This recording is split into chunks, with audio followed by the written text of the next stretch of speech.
Hello, आज की इस वीडियो में हम पढ़ने वाले हैं star and the solar system which is chapter number 7 of physics and NCERT का चैप्टर नंबर 17 है। ये एक साइंस का चैप्टर है। So let's get started. सबसे पहले इंट्रोडक्शन देख लेते हैं आज की जो हम पढ़ने के वाले हैं। हम पढ़ने वाले हैं the moon, the star, constellation, the solar system जिसमें हम सन और प्लैनेट्स को पढ़ेंगे। हमारे टोटल 8 प्लैनेट्स हैं, उसको पढ़ेंगे and some other members of solar system. So start करते हैं। सबसे पहले introduction. There are many bodies in solar system and these body known as celestial object like star, moon, planet. So इस sentence का मतलब है कि यहाँ पर बहुत सारी बॉडीज हैं सोलर सिस्टम में, जैसे कि मून, स्टार एंड प्लैनेट। उनको हम बोलते हैं सेलेस्टियल ऑब्जेक्ट। और जो स्टडी होती है सेलेस्टियल ऑब्जेक्ट की वो होती है एस्ट्रोनॉमी, और ये इंडिया में वेरी फेमस है। पुराने ज़माने में एस्ट्रोनॉमी को ही देखते हम एग्जैक्ट डेट पता कर सकते थे और एग्जैक्ट पता कर सकते थे कब हमको स्विमिंग करनी है, तो कब हमको इरिगेशन करना है। ये सब कुछ एस्ट्रोनॉमी के थ्रू पता करा जा सकता था। So first topic of video is moon. Moon को पढ़ लेते हैं। मून के लिए मैंने कुछ आपके लिए डायग्राम्स बनाए हैं। So this is diagram. सबसे पहले हम पढ़ेंगे फेजेस ऑफ मून। होते तो टोटल 10 टाइप्स के हैं, बट यहाँ पर मैंने 8 क्रिएट करे हैं। सो देख लेते हैं। It's start from the full moon. Full moon से स्टार्ट होता है। Then it's go to the this wall moon. It's start from full moon. Full moon से स्टार्ट होता है। देन इसमें हाफ कट लग जाता है और इसको शायद वैक्सिंग और वार्निंग ऐसा कुछ मून बोलते हैं। Then it's go to the crescent moon. ये थोड़ा गलत बना है बट कुछ इस टाइप का होता है, इसमें बहुत ज्यादा ही कट जाता है। It's known as crescent moon. इन दोनों के बीच में एक और मून होता है जिसका नाम होता है हाफ मून। वो मैंने क्रिएट नहीं किया, हाफ मून, ठीक है। देन न्यू मून, जहां पर कुछ नहीं रहता है, ठीक है। फिर न्यू मून से स्टार्ट करते हैं हम। न्यू मून से फिर से जाता है क्रीसेंट मून पे, तब इस साइड से कटा होता है। पहले इस साइड से कटा था, अब इस साइड से कटा होगा। देन फिर से वार्निंग या वैक्सिंग, नाम कंफ्यूजन है थोड़ा। सो वो इस साइड से कटा होता है। इतना ऑब्जेक्ट दिखता ही नहीं है, इसका इतना ऑब्जेक्ट नहीं दिखता, मतलब इतना। देन वापस फुल मून एंड ये पूरा जो टाइम पीरियड है, ये सारे जो मून्स हैं वो दिखते हैं हमें 15 डे के साइकिल्स में। और इसको पूर्णिमा और अमास जो होती है वो इसी से बनाई जाती है। How faces of moon happen. अब हम पढ़ेंगे फेसेस ऑफ मून कैसे होते हैं। जब ये हमारा सन है, सन एक सेलेस्टियल ऑब्जेक्ट है जो मून को डायरेक्ट सनलाइट प्रोवाइड करता है। क्योंकि जैसा कि हमको पता है मून के पास खुद की लाइट नहीं है, तो जैसे ही उसको सन की लाइट, और जो मून है वो अर्थ को रिफ्लेक्ट कर देता है। और जो मून है वो हमको डे टाइम में इसलिए नहीं दिखता क्योंकि सन इतना ब्राइट है कि वो मून को दिखने ही नहीं देता, और इसलिए वो नाइट टाइम में हमको दिखता है। और नाइट टाइम में सबसे ज्यादा ब्राइटिंग ऑब्जेक्ट मून ही दिखता है, बट ये है नहीं क्योंकि ये बहुत ज्यादा पास है, इसकी वजह से ये बहुत ज्यादा ब्राइट दिखता है। भी नोट्स मैं आपको बता रहा हूँ, उन सब की आपको फोटो एंड में मिल जाएगी, सो आप लिख भी सकते हो, ठीक है। अब जो एक बार अर्थ रोटेशन करता है उतनी टाइम में जो मून है वो रेवोल्यूट कर देता है अर्थ के अराउंड में, ठीक है। अर्थ 24 घंटे में अपने रोटेशन करता है पूरा कंप्लीट, और जो मून है वो 24 घंटे में अर्थ के अराउंड ऐसा रिवॉल्यूशन कर देती है, ठीक है। और जो मून है वो रोटेशन नहीं करती है, इसलिए मून का एक ही साइड हमको दिखता है। The moon surface. मून का जो सरफेस है बहुत ज्यादा डस्टी है, बैरन है, उसमें बहुत सारे कार्टर्स हैं, डिफरेंट साइज के कार्टर्स, मतलब बहुत deep holes and huge steps. Crater और डीप होल्स एक ही, ह्यूज कार्टर्स और ह्यूज स्टेप्स एक ही चीज होती है। एंड हाई माउंटेन्स है, इतने हाई है कि वो माउंट एवरेस्ट जितने बड़े बड़े माउंटेन्स हैं हमारे मून पे, वहां कोई एटमॉस्फेयर नहीं है। नाउ एक डाउट है, मुझे डाउट है, अब आप क्लियर करना उसको कमेंट सेक्शन में, कि जो मून के पास है वो पानी है कि नहीं है, और मून में साउंड ट्रेवल कर सकती है कि नहीं कर सकती है। तो दीज आर माई 2 डाउट्स, आपको इसको क्लियर करना है, ठीक है। नाउ नेक्स्ट टॉपिक पर जाते हैं, दैट इज स्टार। सन। सन जो है वो सबसे पास का स्टार है, सबसे जो नियरेस्ट स्टार है अर्थ के वो है sun, because sun is close and star is further away we can see all star small and sun big. ये स्टेटमेंट प्रूफ करती है कि सन जो है बहुत ज्यादा बड़ा है, इसकी वजह से हमको सन बहुत बड़ा दिखाई देता है, बहुत ब्राइट दिखाई देता है, और जो जो बाकी स्टार्स है बहुत ज्यादा फर्दर अवे, बहुत ज्यादा दूर है, सो हमें बहुत बिंदी बिंदी टाइप के दिखाई देते हैं, और उनमें से तो बहुत ज्यादा ब्राइट भी होते हैं कुछ स्टार। एंड जो स्टार ब्राइट नहीं होते हैं, मान लो वो प्लैनेट है, और जो स्टार ब्राइट होते हैं, जो सेलेस्टियल बॉडी ब्राइट होती हैं, वो स्टार होते हैं, और जो सेलेस्टियल बॉडी ब्राइट नहीं होती हैं, वो प्लैनेट होते हैं। Earth is moving west to east, neither star is moving east to west. जो हमारा अर्थ है वो वेस्ट टू ईस्ट मूव होता है, मतलब जो हमारा अर्थ है वो इस तरीके से मूव होता है, वेस्ट टू ईस्ट, ना कि जो स्टार्स हैं वो ईस्ट टू वेस्ट होते हैं। स्टार जो है वो अपनी जगह पे ही रहते हैं। अब pole star doesn't move away. अब इसमें बोला गया है कि जो पोल स्टार है वो अपनी जगह से मूव क्यों नहीं होता है। पोल स्टार इसलिए मूव नहीं होता है क्योंकि जो अर्थ है वो हमारा थोड़ा टिल्ट है, और जो पोल स्टार है वो हमारे जस्ट पोल के ऊपर है, और अर्थ अपनी जगह पर ऐसे रोटेट होता रहता है, तो पोल स्टार कभी भी मूव नहीं होता है। Star is also present in daytime, but due to bright light we can't see it. So star जो है वो डे के टाइम पे भी प्रेजेंट होते हैं, बट सन इतना ब्राइट है कि हम उसको देख ही नहीं पाते। ओके, अब फन फैक्ट है, जो अर्थ से सन तक की दूरी है वो है 150 मिलियंस फर्दर अवे। ओके, और फिर लाइट ईयर क्या होता है? लाइट ईयर वो चीज होती है, अगर हम स्पीड ऑफ लाइट से 1 साल ट्रेवल करेंगे तो वो होगा 1 लाइट ईयर, और सन जो है वो हमसे 8 लाइट मिनट्स अवे है। मतलब अगर लाइट की स्पीड से हम 8 मिनट ट्रेवल करेंगे तो हम सन के पास पहुंच जाएंगे। अल्फा सेंचुरी है वो हमसे 4.3 लाइट ईयर अवे है, और जो सन के बाद सबसे पास जो स्टार है वो हमसे 40 ट्रिलियंस किलोमीटर अवे है। ठीक है, now next topic is constellation. Constellation क्या होता है? कॉन्स्टलेशन जो होता है वो ग्रुप ऑफ स्टार होता है, और group of star form certain type of shape that known as constellation. हम इस चैप्टर में 4 कॉन्स्टलेशन की बात करने वाले हैं, और डीपली सिर्फ 3 को पढ़ने वाले हैं।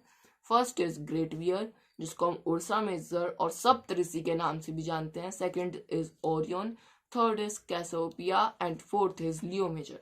ठीक है, और ये जो चारों हैं बहुत ज्यादा फेमस कॉन्स्टलेशन है, और बहुत जल्दी रिकॉग्नाइज कर सकते हैं हम। ठीक है, उर्सा मेजर्स के बारे में पढ़ते हैं। तो उर्सा मेजर्स जो है वो हमें समर टाइम में दिखाई देता है, और ये बड़ा स्पून या बड़ा लैडल समझ, जो डंका आपने सुना होगा जिसमें बहुत ज्यादा पानी आ सकता है, बहुत बड़ी स्पून होती है, वैसा होता है उर्सा मेजर्स। और उर्सा मेजर्स को हम इस टाइप से लोकेट कर सकते हैं, पोल स्टार से हम उर्सा मेजर को लोकेट कर सकते हैं, या उर्सा मेजर से पोल स्टार को लोकेट कर सकते हैं।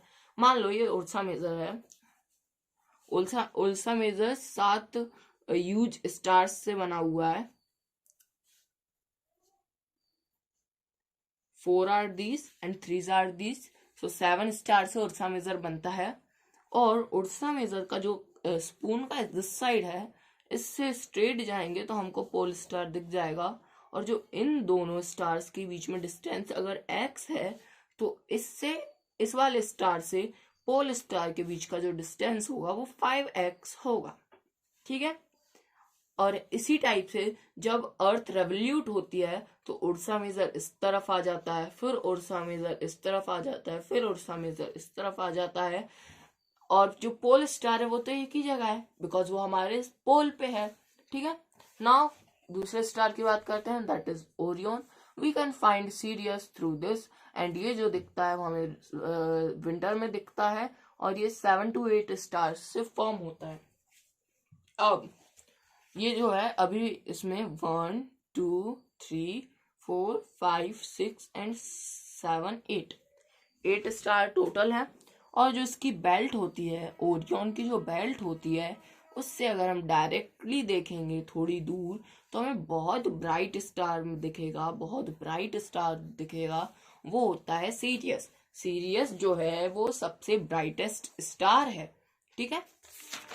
अब नेक्स्ट पढ़ते हैं Cassiopeia.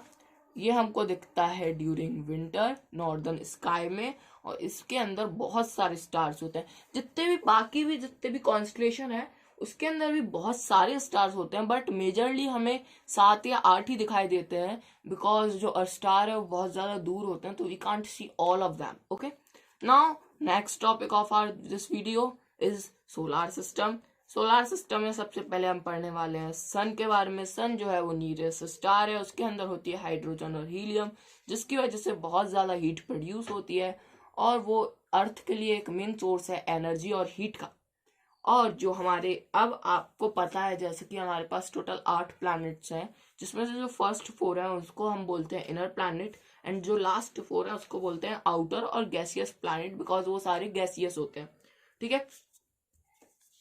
Planet change their position. Planet जो है वो अपनी पोजीशन को चेंज करते हैं, वो रिवोल्यूशन करते हैं सन के अराउंड, और जो वो रेवोल्यूशन करते हैं जिस पाथ पे, उसको हम बोलते हैं orbit. It's move on fixed path और ऑर्बिट। ओके, अब हम पढ़ने वाले हैं मरकरी के बारे में। मरकरी को हिंदी में बोला जाता है बुध ग्रह।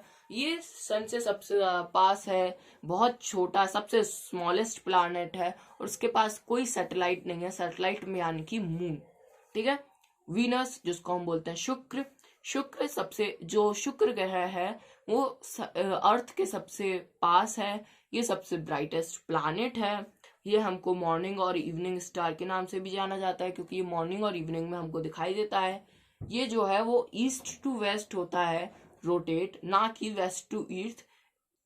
ये सबसे गर्म प्लैनेट है, बिकॉज CO2 यहाँ पर बहुत ज्यादा है। इसमें भी कोई सैटेलाइट नहीं है, इसमें भी कोई मून नहीं है। अब बात आ जाती है अर्थ, दैट इज नोन एज पृथ्वी। यहाँ यही एक ऐसा प्लैनेट है सोलार सिस्टम में जिसके ऊपर लाइफ एग्जिस्ट हो सकती है, बिकॉज यहाँ पर राइट टेम्परेचर है, राइट प्रेशर है, और ऑल नेसेसिटी है, like water and ozone layer. यहाँ पर एक सैटेलाइट है जिसका नाम है मून, और ये जो है वो 90 डिग्री एंगल पे नहीं है, ये हल्का सा टिल्ट है, और जिसकी वजह से जो सीजन है वो चेंज हो पाते हैं। ये भी एक मेन कारण है कि लाइफ यहाँ पर एग्जिस्ट कर सकती है। Now let's go to the Mars, which is known as Mangal grah, और ये जो है वो रेडिश अपीयर होता है, that is why it is also known as red planet. And ये जो रेड है वो इसलिए दिखाई देता है क्योंकि यहाँ पर आयरन बहुत ज्यादा है, एंड यहाँ पर 2 नेचुरल सैटेलाइट्स हैं, और ये अर्थ के बाद आता है। नाउ जुपिटर, ये अब 4 जो ग्रह हैं वो आएंगे हमारे गैसियस प्लैनेट्स में। Jupiter also known as Brihaspati ग्रह, ये सबसे बड़ा प्लैनेट है। इसके अंदर टोटल 1300 अर्थ फिट हो सकती हैं, 1300 अर्थ फिट हो सकती हैं। एंड जो अर्थ का मास अगर x है, तो जुपिटर का मास जो होगा वो 380x होगा। एक्सिस पे बहुत ज्यादा फास्ट रोटेट होता है, and it have many natural satellites और moon. Now sixth planet, that is Saturn, और known as Shani as well. It is yellowish in colour, having a beautiful ring, and total have 82 moons, और जो इसकी density है वो water से भी कम है। और जो शनि ग्रह है उसके पास सबसे ज्यादा मून्स है, that is 82। Now Uranus and Neptune. Uranus जो है वो भी ईस्ट टू वेस्ट रोटेट होता है, और जो नेपच्यून है वो कोल्डेस्ट प्लैनेट है क्योंकि वो सबसे दूर है इनमें से। एंड इसके बाद एक और प्लैनेट आता है, दैट इज प्लूटो, बट वो अब उसको एज अ प्लैनेट काउंट नहीं करते क्योंकि वो दिन ब दिन सोलार सिस्टम से दूर जाता जा रहा है। इसको 2005 में डॉफ प्लैनेट के नाम पे कंसीडर कर लिया गया था। Last topic of this video is some other members of solar system. First is asteroid. Asteroid जो है वो मार्स और जुपिटर के बीच में जो एक सर्टेन जगह है, गैप है, उसके बीच में फ्लोट करते हैं। जो मार्स और जुपिटर का सर्टेन ऑर्बिट है उसके बीच में जो गैप है उसमें एस्ट्रॉइड फ्लोट करते हैं। Comets have bright heads and long tail. Halley comet which appear every 79 year, और जो कॉमेट्स हैं उनके पास ब्राइट हेड होता है और पीछे एक लंबी सी टेल होती है, लॉन्ग टेल, ठीक है। ये जो एक फेमस कॉमेट है जिसका नाम है हैली कॉमेट्स, वो अपेयर होता है सारे 79 ईयर्स में। ये अपेयर हुआ था लास्ट टाइम 1986 में, और अब नेक्स्ट होगा 2065 में। Meteor and meteoroids. Meteor are generally enter Earth's atmosphere, but due to friction it evaporate. If meteor is huge and it land on the Earth, it become meteoroids. Meteor जो होता है वो अर्थ के एटमॉस्फेयर में generally बहुत enter करते रहते हैं, और ये बहुत बड़े बड़े भी होते हैं, बट जो अर्थ का एटमॉस्फेयर इनके ऊपर फ्रिक्शन अप्लाई करता है, ग्रेविटेशन अप्लाई करता है, उसकी वजह से एवापरेट हो जाते हैं। और अगर मेटियोर जो है वो बड़ा होगा और उसका छोटा सा पार्ट अगर अर्थ पे लैंड कर जाएगा तो वो बन जाता है meteoroids. Okay, now artificial satellite. Artificial satellite वो होती है जो मैनमेड होती है, और अर्थ ने भी बहुत ज्यादा आर्टिफिशियल सैटेलाइट लॉन्च कर रखे हैं, जैसे आर्यभट्ट था जो पहली आर्टिफिशियल सैटेलाइट थी। Then JNS-80, IRS Kalpana Chawla 1, EDUS-80। ठीक है, आर्टिफिशियल लाइट वह चीज होती है जो अर्थ के ऑर्बिट में रोटेट कर रही हो, रेवोल्यूट कर रही हो, that is known as satellite. हमारी एक नेचुरल सैटेलाइट है और वो है मून, और बाकी की जितनी चीज अर्थ के ऑर्बिट में रेवोल्यूट कर रही होती है उसका नाम होता है आर्टिफिशियल सैटेलाइट। सो अब नथिंग एल्स आज की वीडियो के, अब ये हमारा चैप्टर कंप्लीट हो चुका है। आपको मेरे 2 डाउट्स क्लियर करने हैं, दैट इज जो मून के ऊपर पानी है कि नहीं है, और मून के ऊपर साउंड हो सकता है कि नहीं हो सकता है। So you guys have to clear it. And आज की वीडियो के लिए इतना ही, अब मिलते हैं नेक्स्ट वीडियो में, तब तक के लिए take care, bye, love you and bye bye.